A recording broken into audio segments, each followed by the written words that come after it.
What's good, people? This your boy Casey Field with the rest of the takes. I got a lot of bull crap I gotta get on my chest.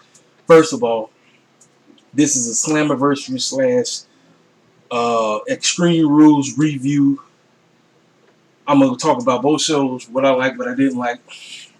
I'm gonna first start with Slammiversary. Slammiversary was slamming. It was good. I haven't watched Impact in a good minute, and everything I saw. Now they need what I didn't like. I didn't like the fact that they had a lot of camera issues. Like it was a lot of slowing down, a lot of freezing, a lot of stuff. You know, it was whoever was the replay guy. They got a lot of work to do. Uh, but overall, wrestling wise, it was good to see the Machine Gun Boys back together. Alex Shelley and Chris Sabin. Oh man, good kickoff match. Um, Moose versus Tommy Dreamer. It was okay. Wasn't my cup of tea. But the dude Moose, from what I'm told, the dude be losing 24/7. So the fact that they even gave him a title, I guess, I guess it says something. But it is what it is.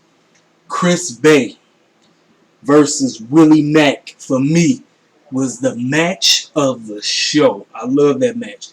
That young man right there is going places. I've seen Willie Mack because I used to watch Lucha Underground, so I knew that boy can go. But seeing Chris Bay, dude is cold. That young man is cold. That's why I don't understand why Cody Rhodes and them didn't get him. That young man can go. And the fact that when they were showing the promos to this match, I thought, okay, Chris Bay is losing because he done beat the man like twice, right? I said, oh, they let him get the X Division title. I said, it's pretty good, man. So then we go to that women's match, the women's battle royal thing, and I'm gonna be honest with you, I wasn't feeling it. But the young lady who was supposed to be with AEW, but she felt that she wasn't ready for the spotlight. Kylie Ray, she won this. She was the right woman to go over. So she's gonna be winning. She's gonna be facing whoever won between Deonna Purrazzo and Jordan Gray for the Women's Knockout Championship. After that match, it was the tag team titles, if I'm not mistaken. Tag team titles match. The North versus Sami Callihan and Ken Shamrock. This was an old school style type of match. Very good match. I don't know who the North guys are, but those guys are good. I like them. Those guys can go. And you already know what you're getting out of Sami Callihan. Ken Shamrock, old as heck, 55 years old, still can do it. Kind of look gassed a little bit here and there, but the right team won. North team won. That was great. They still got the titles. Next, we get to the Women's Knockout Championship. Now, I've never seen Jordan Gray wrestle in my life. And Deonna Purrazzo, all I'm going to say is WWE, they missed the boat with that one. She was under their watch, and they did nothing with her. She comes to Impact and instantly wins the Women's Knockout Championship. The match was great. I've seen a little bit of Deonna, but I wasn't too familiar with her style, and I never seen Jordan Grace. And the two ladies, they went at it. They went at it, and I said, man, now that's what I call. That's what I like. That's a women's match right there. And kudos to Deonna for coming over there, winning that match. Boom. Now, let's talk about the surprise before I get into the main event. The surprises of the night. We had the Luke Gallows and them showing up. Eric Young is officially back in Impact where he belongs. I feel so bad for that man coming to WWE and doing absolutely nothing. Now he's back. EC3 is back, which is pretty dope. So we're going to see how that turned out. So let's go ahead and just dissect the main event. Turned into a fatal five-way because, see, the surprise was you had the three young men, Eddie Edwards, Ace Austin, and what's the other young man that was in the match? Trey. So then everybody was like, so who's going to be the fourth guy? Well, the fourth guy, now we seen a promo for Rick Swann earlier, but he was on crutches, said that whoever wins the match, he got his eye on the Impact World Heavyweight Championship. He turned out to be the fourth guy because we thought he was on crutches. We thought he was hurt. Came out there, joined him. But then It was Eric Young who came out the woodwork. I said, okay, all right. So they did whatever they could to make you think that Eric Young or Rick Swann was gonna win the match, and it turned out that Eddie Edwards dude wins it. So like I said, I haven't been watching Impact, so I'm not familiar with Eddie Edwards. I'm not familiar with the Ace guy and the Trey dude. I know who Rick Swann is, and I know who Eric Young is. So um, obviously, like I say, Eddie Edwards, he is the new Impact World Heavyweight Champion. That's good. The match is decent. It was okay. Like I said, personally, I think the two best matches on the show was the X Division Championship match and the Women's Knockout match. Those, to me, was the two best matches. Overall, Slammiversay was an excellent pay-per-view from what I've seen. They had some issues on the technical issue. Like I said, some things, like I said, like I told you, didn't like it, but like I said, that's my take on it. So now let's go ahead and talk about this bullcrap that we just witnessed tonight. Extreme Fools. That's what it is. I'm not calling it Extreme Rules. That show was atrocious from the beginning to the end. First of all, how the heck is Kevin Owens on the pre-show? When the fact that we didn't even have a United States Championship match, you could have had the United States. Look, you could have stayed that United States bullcrap for Raw. Look, listen, y'all. I got to go in on the rant on how they book the black talent. I gotta say it. They do not give a rat's behind about the black talent on their program. Sasha Banks doesn't mean anything. New Day don't mean nothing. Doesn't mean a goddamn thing to me. And the fact that they don't care nothing about Apollo Crews. Now, a lot of people was online thinking that maybe Apollo Crews got the COVID stuff, but I got somebody who I follow. I can show you her tweet, but like I said, I'm doing this from my live camera thing, so I gotta tell you, my girl SM Smiley, she had a tweet. She said she ran into Apollo Crews and his family, so that man ain't got corona. So why the heck was he on the show?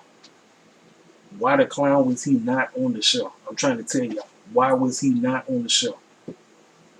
See, that tells me right there, Vince don't care nothing about no Apollo Crews. Care nothing about that man. I'm telling y'all, man, it's a joke.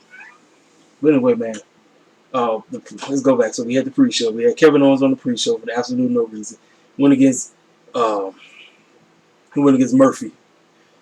Whatever his name is, Murphy, whatever. I don't know his name. His last name is Murphy. Listen, it just shows you how much I care about WWE.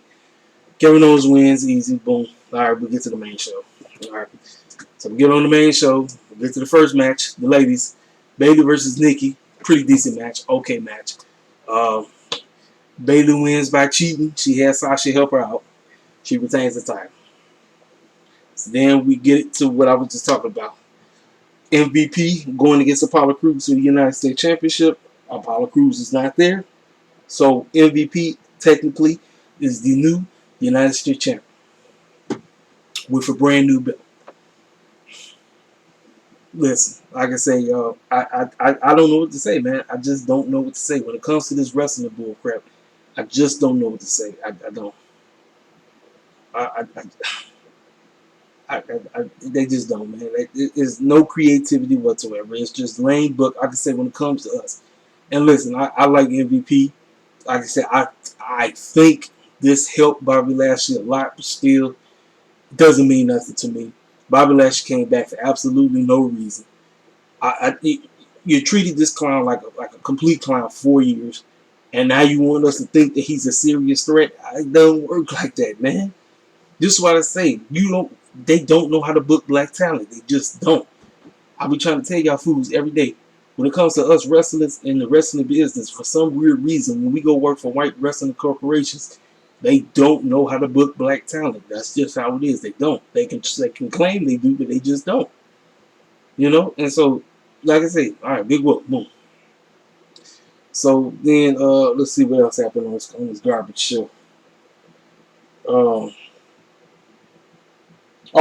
Coonsday and them. Oh, excuse me.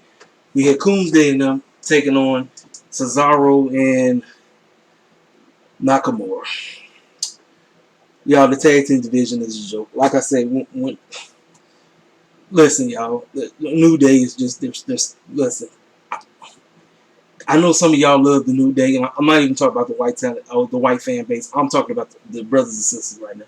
I know some of y'all love the New Day, but listen, y'all, I'm tired of these coons. I am tired of the shucking and jiving. They don't do it for me no more. What else is Kofi and Big E going to do? I didn't seen all the shucking and jiving they're gonna do. I can't see any more shucking and jiving. Like, what other shucking and jiving are we gonna get from these buffoons? Nothing. Nothing.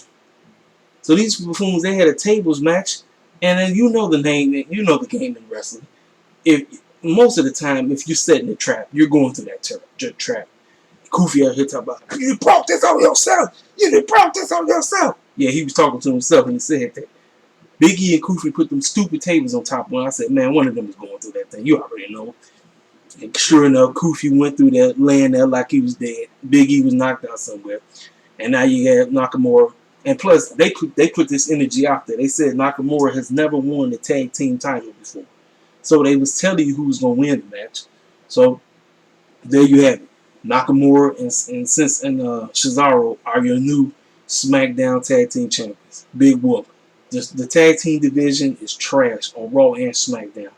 I could care less about it. It doesn't mean nothing to me. And like I say, what else is Big E and Kofi and them going to do? Like, I didn't see it. I don't want to see them win the titles no more. There's nothing else for them to do as a tag team. They done everything. When are y'all going to stop? Listen, everybody want to see Big E go on a singles run. Let's try it. Let's try it out. Let's see how it goes. Kill the cooning. I don't want to see the shucking and jiving with this man.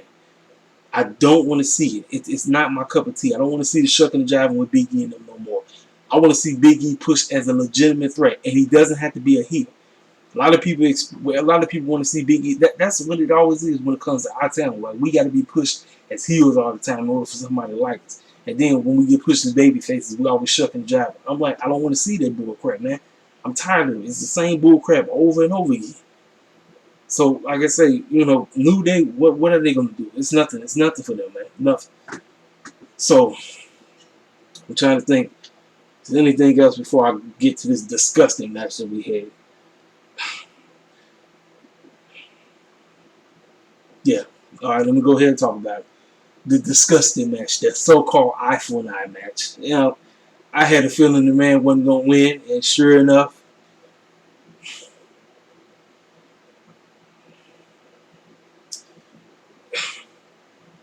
Ray and Seth Rollins to me that was just atrocious. The whole match itself. I tried getting into it, and then the fact that they literally had Seth Rollins puke on live TV. I know what they was trying to go. They was trying to go for the realism, but man, the whole thing was stupid. The whole thing was stupid. Ray gets his eyeball plucked out in the same, which was done. All Seth Rollins did was push his face up on the steel steps. And then you see this goofy looking eyeball thing, quote unquote, pushed out. Like I say, WWE I don't get why we still even give them the time of day. Like, this is a legitimate question I want to ask everybody on Twitter. Why do we give WWE the time of day? If we hate this stuff so much, why do we even give it? I'm asking myself this too. This is a legitimate question because I'm going to ask myself, why do I even bother continuing to watch this buffoonery when you know dang well you're not going to like it? You're going to take a dump on it every week. Doesn't matter if it's Raw, SmackDown, and look, even NXT is starting to fall off. And don't get me wrong, I'm glad that they gave Keith Lee the main title because I still got to do a video on that whole situation. But still, you know what I mean? So, yeah, Ray got his eyeball plucked. Big whoop. Seth Rollins puking. All right, boom. So then after that, we get to the ladies again. We get to Sasha versus Asuka. Now, this match was pretty good. It was good, but I couldn't enjoy it because of what I just witnessed with Ray and Seth Rollins. And the finish to this match. Asuka tried to do the green mist on Sasha. She dumps, and the ref gets the green mist, so he's out. He's knocked out cold. Who hops in the ring? Bayley hops. First, she knocks out Kairi Sane because Kairi Sane was out there to cheer on her. She knocks her out. Then she hops in the ring. She gets the doggone referee shirt. Sasha does the boss statement or whatever, and Bayley, quote unquote, does the count. So technically, Sasha Banks is your Raw Women's Champion, which she's technically not because Bayley isn't the referee. So Asuka still is your champion. They're going based on Sasha having the title. So now we got both Bayley and Sasha as your Raw and SmackDown Women's Champion and your Women's Tag Team. So it's right now they got all the female gold right now. All the female gold is on them right now. So the match was good. Personally, the ending was stupid. That's all I'm gonna say about that. Next, we get to Drew McIntyre versus Dolph Ziggler. Stipulation. Basically, Drew McIntyre couldn't do nothing. It was basically, if he does anything, if he tries to disqualify himself in any type of way, he can't use weapons. He can't use nothing. If he gets counted out, Dolph Ziggler can do everything. So this is pretty much Dolph Ziggler. So basically, the only way you can lose this match is if you're not Dolph Ziggler. And what happened? Dolph Ziggler tried everything on the planet, and as we have, Drew McIntyre is still your WWE champion. To me, the match was trash. I tried to get into it. The match was hot garbage, y'all. The match was completely hot garbage. Drew McIntyre is still your champion. That's great. Let's go ahead and let's dissect this comedy horror match, the swamp match. It was nothing what I was thinking they was going to do. I kind of was liking the take of where they was going at first. Bray Wyatt and Braun Strowman. Braun playing two parts. You had Bray Wyatt sitting in a rocking chair looking like a fool. You know, just all kind of crazy cartoon stuff. Then, I'm going to talk about this. So they had Sister Abigail appear. Well, who just so happened to be Sister Abigail? Alexa Bliss. I didn't see that coming, you know. I know that's JD's girlfriend, but I didn't see that mess coming. I didn't. But you know, I'm just playing with you, JD. I know you can't stand that woman, but still, I was like, man, I tried to get into this match. I wanted to give the swamp match a chance. I really did. I personally wanted to give the swamp match a chance, and they didn't deliver. I think the cinematic stuff, it went to their heads because after they produced a great cinematic match with the Boneyard match back at WrestleMania, they felt like, okay, we can keep going with this thing.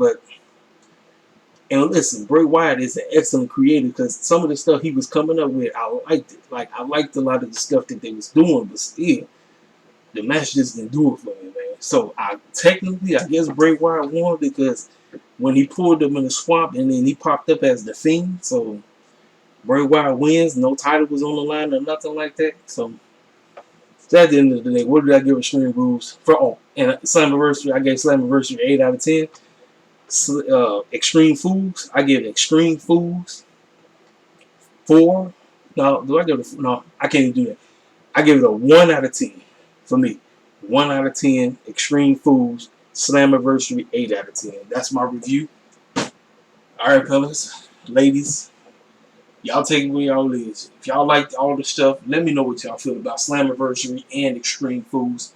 Get in the comment section. Let me know. Y'all think I'm tripping about my review on Extreme Fools and Slammiversary. If you didn't like if you didn't like Slammiversary and you liked Extreme Fools, tell me why. If you like me and you love Slammiversary, but you didn't like Extreme Fools, tell me why.